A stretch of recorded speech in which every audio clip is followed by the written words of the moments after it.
நிச்சயமாக அதிமுக தேர்தல் அறிக்கை தயாரிப்பு குழு கூட்டம் வந்து தற்போது துவங்கி இருக்கிறது.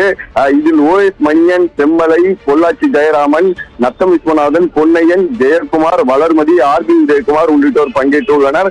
அதாவது தேர்தல் வந்து வருகிற ஏப்ரல் மே மாதங்களில் நடைபெற உள்ளது. இதற்காக இந்திய தேர்தல் ஆணையம் அதற்கான ஆயத்த பணிகளை வந்து தொடங்கியுள்ளது. இந்திய தேர்தல் ஆணையம் மாநில தேர்தல் ஆணையர்களுடன் அவ்வப்போது ஆலோசனையில் ஈடுபட்டு வருகிறது.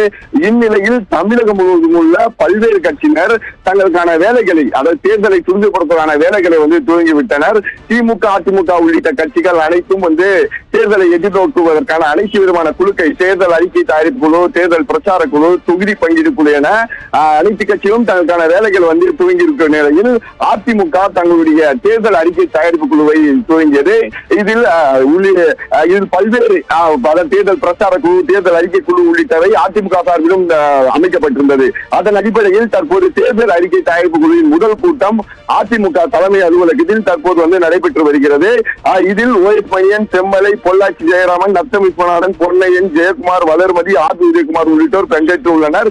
இதில் தேர்தல் அறிக்கை அதிமுக சார்பில் எந்த மாதிரியான தேர்தல் அறிக்கை தரலாம், தொழிற்சங்கங்கள், பொதுமக்கள், மீனவர்கள் உள்ளிட்ட அனைத்து துறை சார்ந்த சங்க நிர்வாகிகளை சந்தித்து அவருக்கு என்ன விதமான ஒரு கோரிக்கைகள் இருக்கிறது என்பதை கண்டறிந்து அவர்கள் சார்ந்த அறிக்கைகள் தயாரிக்கப்பட உள்ளதாக தகவல்கள் தெரிவிக்கின்றன.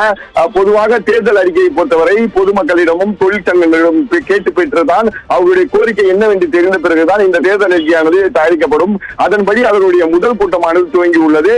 இதன் பிறகே வந்து அனைத்து தொழிற்சங்கங்கள், பொதுமக்கள், மீனவர்கள், அனைத்து துறை சார்ந்த தமிழகத்தில் உள்ள அனைத்து துறை சார்ந்த மக்களையும் சந்தித்து எந்த விதமான கோரிக்கைகள் அவர்கள் வைக்கிறார்கள், எதை நிறைவேற்ற முடியும் உள்ளிட்டவை கண்டறிந்து அந்த தேர்தல் அறிக்கை தயாரிப்பு குழுவானது தேர்தல் அறிக்கையை வந்து தயாரிக்கும். இதன் பிறகு வந்து எடப்பாடி அவர்களிடம் அந்த தேர்தல் அறிக்கையை முழுமையாக கொடுத்த பிறகு அவர் ஒப்புதல் தந்த பிறகு அந்த தேர்தல் அறிக்கையானது முழுவதுமாக வெளியிடப்படும்.